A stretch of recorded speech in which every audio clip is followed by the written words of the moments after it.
हमारी संस्कृति, हमारे संस्कार सदा रहें हमारे साथ। सब्सक्राइब करें तिलक। कल रात एक स्त्री राजमहल के द्वार पर जोर जोर से चिल्लाकर कह रही थी कि मुझे इसी समय महाराज राम से मिलना है, मुझे न्याय चाहिए। फिर प्रहरी ने द्वार नहीं खोला। उसने कहा, प्रातः राज्यसभा में जाओ।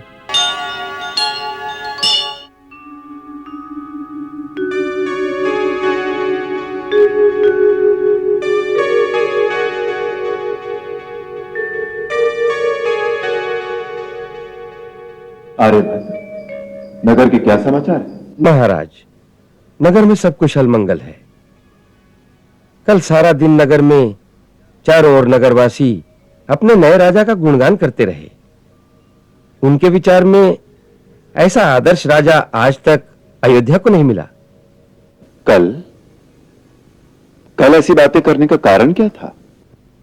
कल महादेव वैश्य की पुत्री का विवाह था।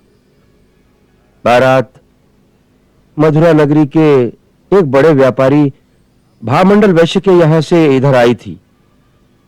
आप जानते हैं कि मथुरा के राजा मधु का विवाह महाराज रावण के कुल में हुआ है। उसका पुत्र लवणासुर ही आजकल राज्य करता है। ऐसा लगता है कि इस बारात में उसके कुछ गुप्तचर भी आए थे। वो नगर में जगह जगह दुकानों पर कुछ वस्तुएं खरीदने के बहाने जा रहे थे और नागरिकों से आपके बारे में कई प्रश्न कर रहे थे कि अयोध्या का राजा कैसा है।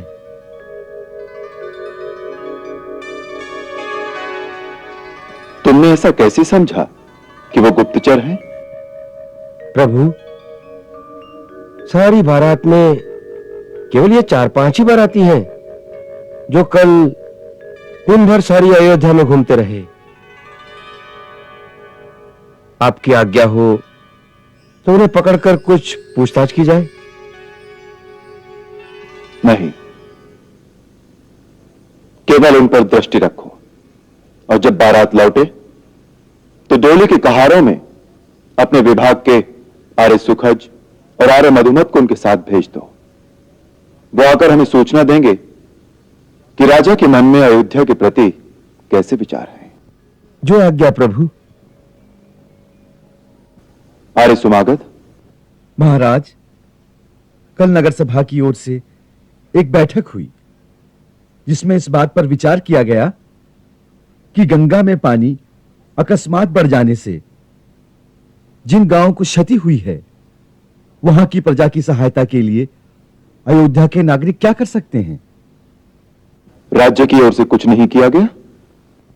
राज्य की ओर से बहुत कुछ किया गया है, परंतु अयोध्या के नागरिक सहायता करना अपना कर्तव्य समझते हैं। ये तो बहुत अच्छी बात है।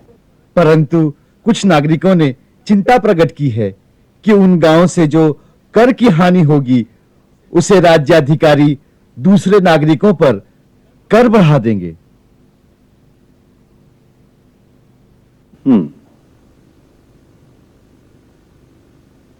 और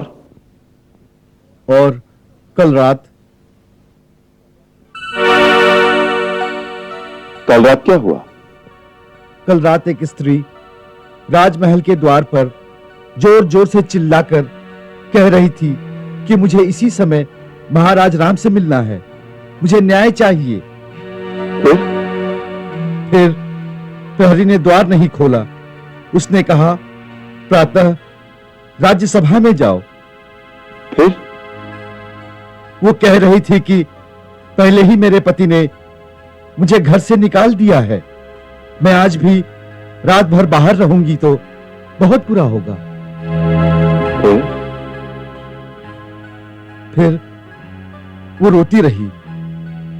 प्रहरी ने द्वार नहीं खोला और वो उसी आवेश में चली गई। कौन थी वो? मैंने ये जानने के लिए उसका पीछा करने की कोशिश की, परंतु वो अपने आवेश में इतनी तेजी से भागती हुई सरयू के किनारे अंधकार में खो गई।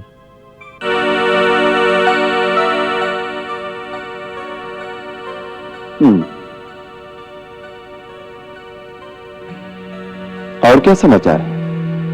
बस महाराज, बाकी सब ओर से कुशल मंगल।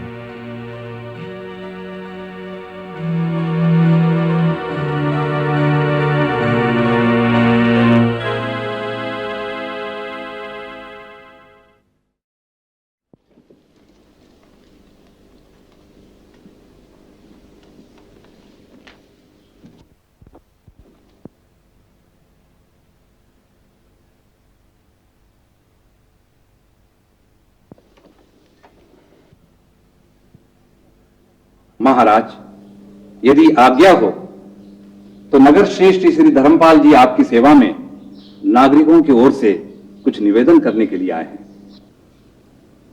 हम उनकी समस्या जानते हैं। कुछ नागरिकों को शंका है कि राज्य की ओर से उन पर कर बढ़ाया जाएगा, परंतु उनकी यह शंका निर्मूल है। हम सर्वसाधारण प्रजा से अंधाधुंध कर लेने से कभी सहमत नहीं हो सकते। प्रजा से कर लेना आवश्यक है, परंतु हमारे विचार में राजा को कर उसी प्रकार लेना चाहिए जैसे सूर्य धरती से जल सोखते हैं। जलाशयों में और नदियों में जहां जल अधिक है वहां से अधिक जल, और भूमि पर जहां जल थोड़ा हो वहां से कम। जल सोखकर उससे मेघ बनाए जाते हैं, और मेघ वही जल पृथ्वी पर वापस लौटाते हैं, परंतु भूमि पर बराबर बराबर वृष्टि करके। यही राजा का कर्तव्य है कि राज्य के कुछ प्रमुख व्यक्तियों से इकट्ठा किया गया कर प्रजा के हित के कामों में बराबर बराबर बांट दें। आप सर्वसाधारण को निश्चिंत कर दीजिए। महाराज, हम सर्वसाधारण की ओर से आपका धन्यवाद करते हैं।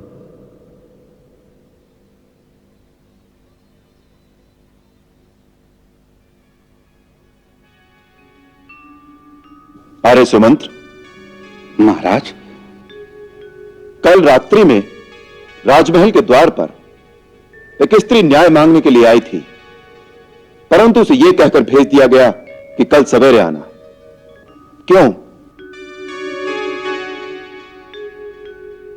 आप राजद्वार के प्रमुख प्रहरी को बुलाकर उसकी जांच कीजिए।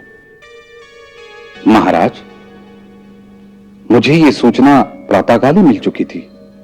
मैंने उसकी जांच भी की है।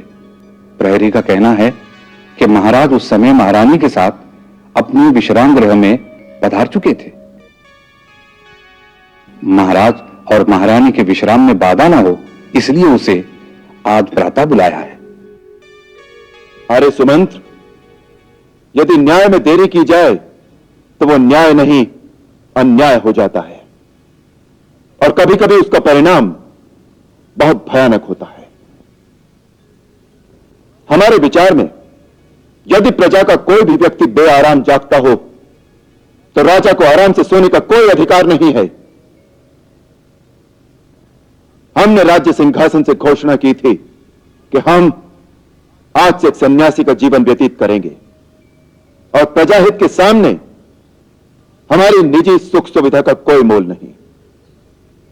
इसलिए प्रजा के किसी भी व्यक्ति को राजा के पास आने में उतनी ही सुविधा होनी चाहिए जितनी एक सन्यासी की कुटिया में जाने में।